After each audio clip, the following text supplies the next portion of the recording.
Kita akan masuk di isu yang pertama, yaitu fenomena pasar.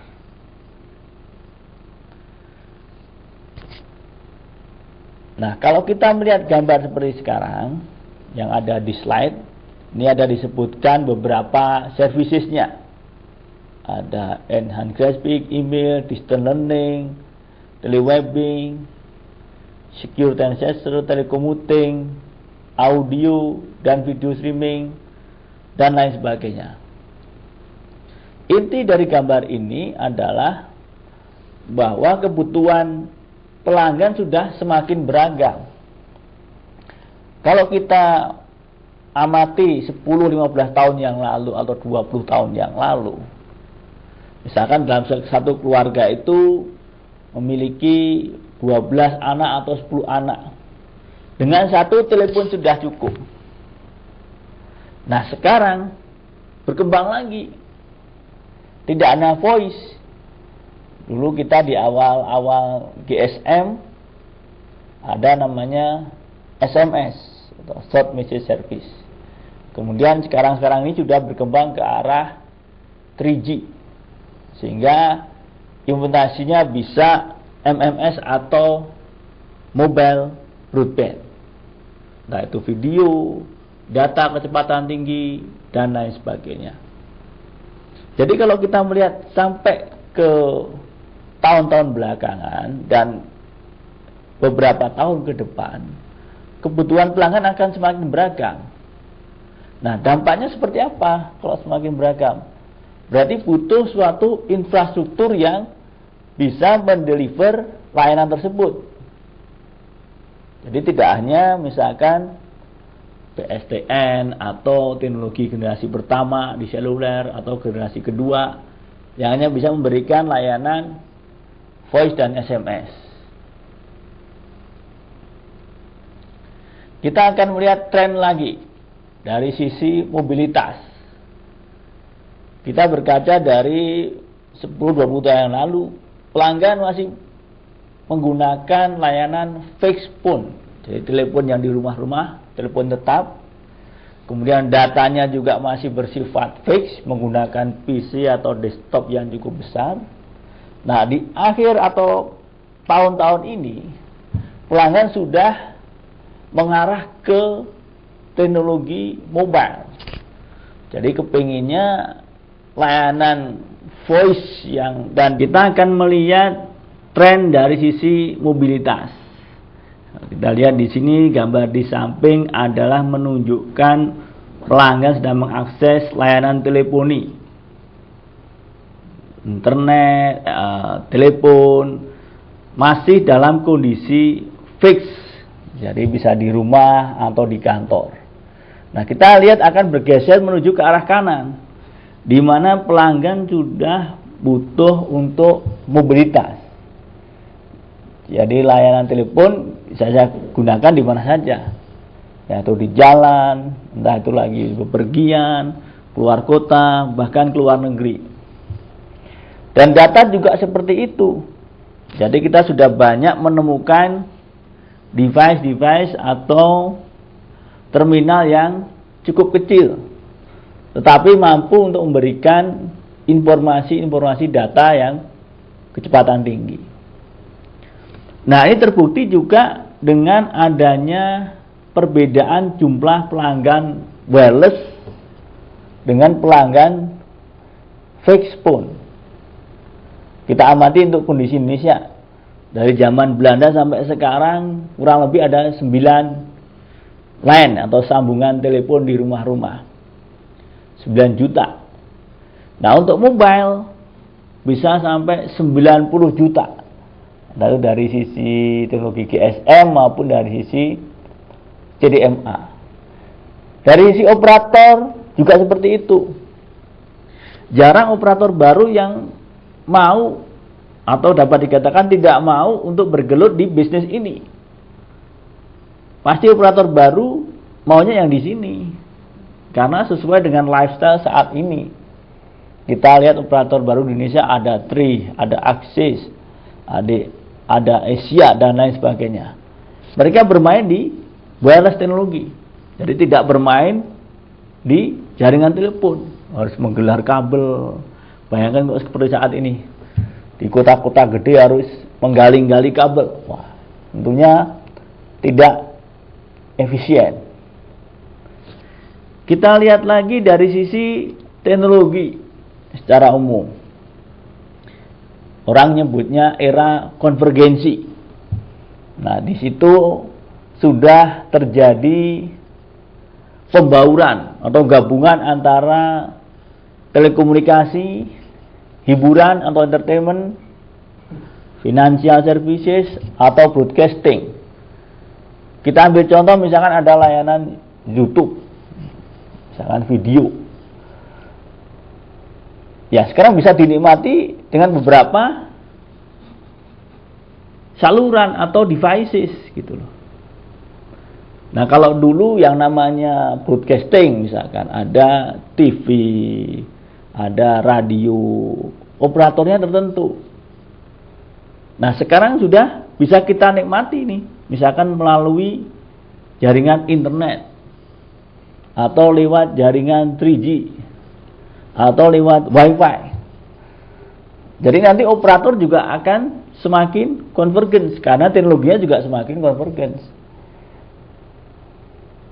Kalau dulu yang namanya operator TV ya TV saja, telekomunikasi ya telekomunikasi. Nah, sekarang operator telekomunikasi dari infrastruktur mereka bisa dilewatkan layanan TV. Jadi semakin ramai dan beragam, dan user semakin bertambah nikmat, katakanlah. Karena kita tidak terlalu tergantung dari salah satu operator dan tipe-tipe dari terminal yang ada di pelanggan ini. Kita lihat lagi dari sisi konvergensi di terminal. Kalau beberapa tahun yang lalu kita masih menikmati kalau yang namanya siaran radio, kita harus punya pesawat radio, TV harus punya TV. Kita mau memfoto harus beli kamera. Kita mau record video ya harus beli katakanlah handycam atau apapun. Nah, fungsi-fungsi yang ada di terminal-terminal sebelumnya ini dapat kita lewatkan atau kita nikmati melalui satu devices, misalkan handphone. Dari handphone kita ini kita bisa nikmati radio, bisa nikmati televisi, internet, kemudian apalagi ada remote control, mesin hitung, MP3 dan lain sebagainya. Kamera juga bisa, record video juga bisa. Jadi sudah multifunction. Kemudian kita lihat lagi dari sisi teknologi di CPE atau terminal pelanggan. Kalau dulu atau beberapa tahun yang lalu, kalau kita mau mengakses hotspot atau wifi, kita harus memiliki komputer. Kemudian dari sisi misalkan untuk komunikasi jarak pendek, kita harus memiliki device yang Bluetooth atau bisa GPS dan lain sebagainya. Nah, tren saat ini akan bisa dilakukan melalui satu handphone. Nah, sehingga handphone ini memiliki beberapa interface, yaitu ada WiMAX, wireless LAN, Bluetooth, GPS, radio, dan lain sebagainya. Ini ada beberapa survei yang terjadi di internet. Jadi survei ini menanyakan 5 teknologi atau katakanlah yang sangat mempengaruhi dari lifestyle atau pola hidup kita di 25 tahun terakhir ini. Di sini dari hasil survei itu dikumpulkan jadi beberapa pendapat. Yang nomor 5 ini adalah email. Nomor 4 fiber optik. Nomor 3 PC atau personal computer. Nomor 2, cellphone. Ada pertanyaan di sini, nomor satunya apa? Jadi teknologi yang sangat berpengaruh itu apa sih? Nah, sehari setelah pertanyaan itu ada suatu jawaban dari hasil survei. Jadi survei ini adalah jaringan internet ke CNN dan itu dipublish di internet, sehingga kita tidak membatasi orangnya harus bergerak di bidang IT dan umurnya berapa, enggak. Kalau dia asal bisa masuk ke internet, dia bisa melakukan vote. Jadi saya tinggal memilih aja teknologi apa yang berpengaruh. Dan jawabannya adalah internet. Dengan hadirnya internet ini akan merubah beberapa pola atau proses bisnis yang terjadi sebelumnya. Misalnya banyak ditemui adanya bisnis online lewat internet. Kita kenal adanya penjualan buku atau toko buku di internet. Ada Amazon misalkan. Ada yang menyediakan layanan VoIP, misalkan Skype. Jadi kalau kita masuk ke internet, masuk ke aplikasi Skype, kita bisa komunikasi ke lawan kita dimanapun berada. Dan itu gratis. Ada beberapa pula bisnis lain, misalkan ada kalau di perbankan internet banking dan lain sebagainya.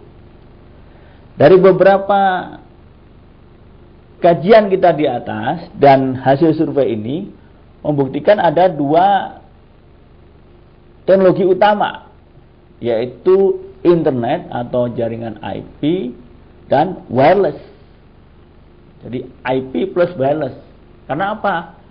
Ya, orang kepinginnya anytime, anywhere, dimanapun berada, bisa mengakses informasi dan berkomunikasi. Nah, inilah yang menjadi teknologi penggerak dari teknologi-teknologi yang ada sebelumnya.